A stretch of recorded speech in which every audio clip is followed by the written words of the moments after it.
Hello, everybody. This is Dr. Kamel again. And if you didn't see any of my videos before, my name is Dr. Kamel. I work as an associate professor of physical therapy in United States, and I'm a licensed physical therapist in the United States, in the UK, and Egypt as well. I have got my PhD from University of Nottingham, and I am sharing and discussing some content related to the physical therapy examination license and also related to clinical physical therapy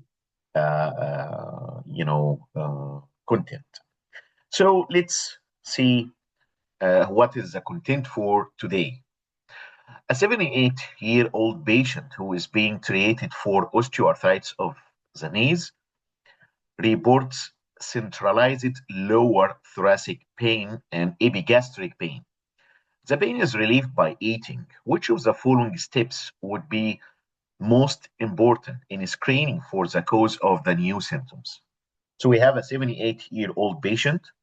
This patient taking treatment for osteoarthritis of the knee. And some medications of management of osteoarthritis might upset stomach as well, okay, or might cause some GI complications.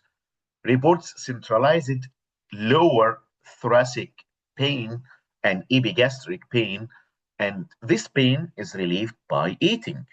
This is another clue because sometimes if there is some complication from these medications of the GI system, it might be relieved by eating.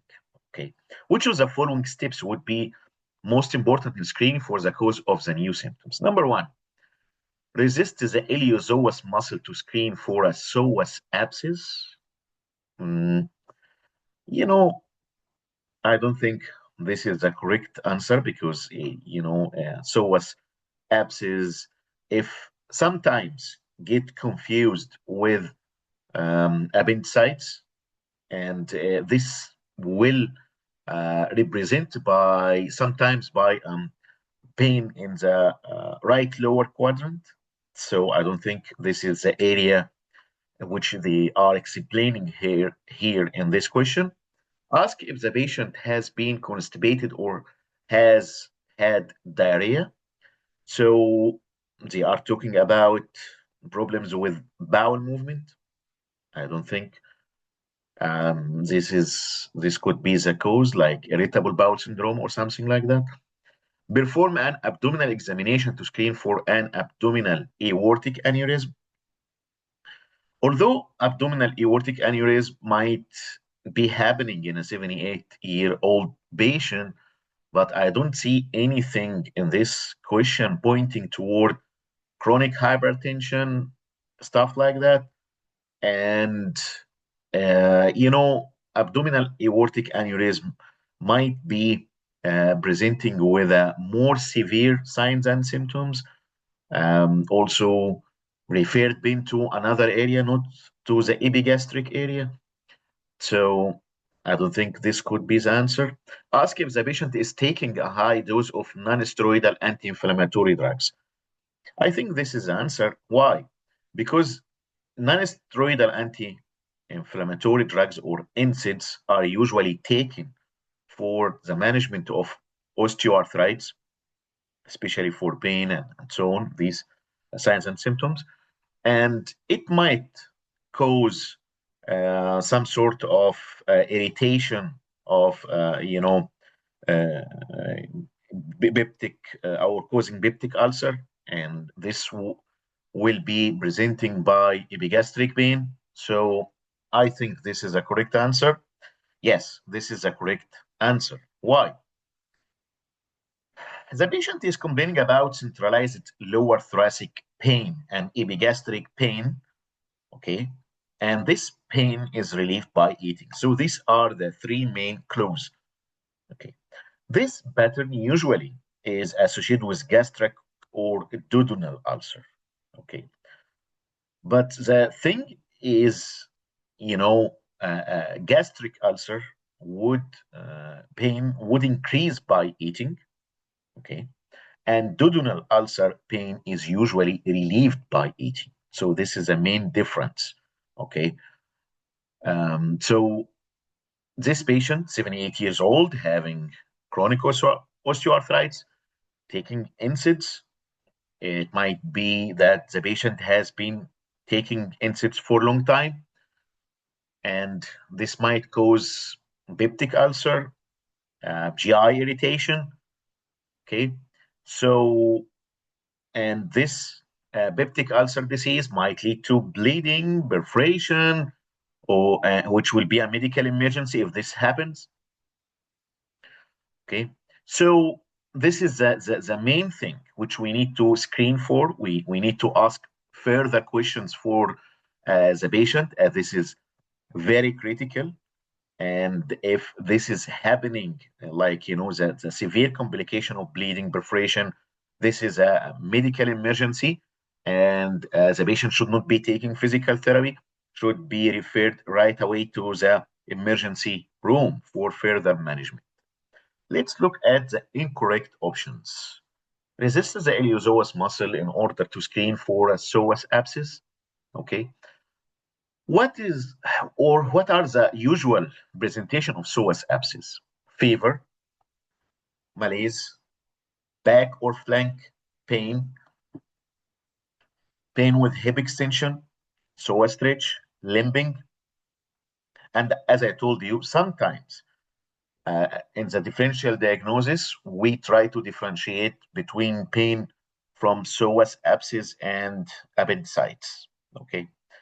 So this pain of psoas abscess does not match the criteria described in this question, and it will not be referring pain to the epigastric area or the lower thoracic area, and it will not be changing by eating or not eating. So this is not the answer.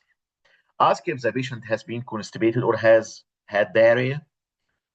This might be talking about bowel habits change, like in irritable bowel syndrome, gastroenteritis, constipation related pain. Okay. So if this is a situation, this pain will not be actually relieved by eating, but it will be increasing by eating, might be. Okay. And it will not cause also a central thoracic pain. Okay. So yeah, we know that diarrhea, constipation, abnormal bowel habits are GI symptoms, but it is not relevant to this question, for screening. Number three, perform an abdominal examination to screen for an abdominal aortic aneurysm. Again, this is incorrect. Why? Because in case of AAA or abdominal aortic aneurysm, the patient will present with abdominal or back pain. And by inspection, you can see a pulsatile mass, which is actually the aneurysm. And if there is rupture, there will be hypotension. Okay. AAA will not be influenced by eating. Okay. So epigastric pain also does not match this abdominal aortic aneurysm. And if there is abdominal aortic aneurysm, the pain will be constant, deep, sharp, abdominal or back pain, and not relieved by eating. Okay.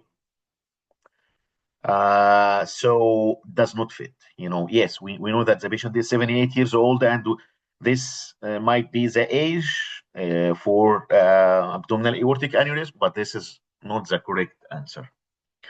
So to summarize, we said psoas abscess test is not the priority for screening, as the symptoms does not match symptoms, no GI pattern, bowel habit, diarrhea or constipation, not consistent with pain, abdominal aortic aneurysm, pain relieved by eating is not abdominal aortic aneurysm sign, and the correct answer is NSAID, which is most likely cause of epigastric pain, gastric or duodenal ulcer.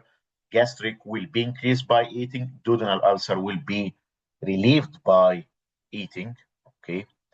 So to summarize, we know that, in the aging population, like this patient is 78 years old, they might be hospitalized due to GI gastrointestinal complaints, okay, as a complication from long-term use of non-steroidal anti-inflammatory drugs or NSAIDs. Uh, but uh, you know, uh, so that's what this is the correct answer. Okay. Again, abdominal aortic aneurysm will cause severe low back pain and will not change with eating, will not refer pain to epigastric area. Psoas abscess will be painful in the right or left lower quadrant, mostly maybe more toward right quadrant, and will refer pain to the low back. Constipation and diarrhea are symptoms related to the colon or large intestine. And if this is a situation, there will be mid-abdominal pain, and this pain might refer to the sacral area. This was a correct answer and with explanation. If you would like to join my BT license exam preparation course, please send me a WhatsApp message to the following numbers: 001 442 248 7206 or 0020 102 7743 I will send you the details. If you are a graduate of a physical therapy program and you want to join and study the transitional DBT degree at University of Montana, USA, United States, at a special discounted fees and rate, please also send me a WhatsApp message to any of these numbers, and I will send you all the details and what is required to apply and so on. Thanks so much for watching and listening to my content. Please subscribe to the channel so you can receive every new update, and also encourage your colleagues to subscribe and join will be much appreciated. Thanks, and see you soon in another content.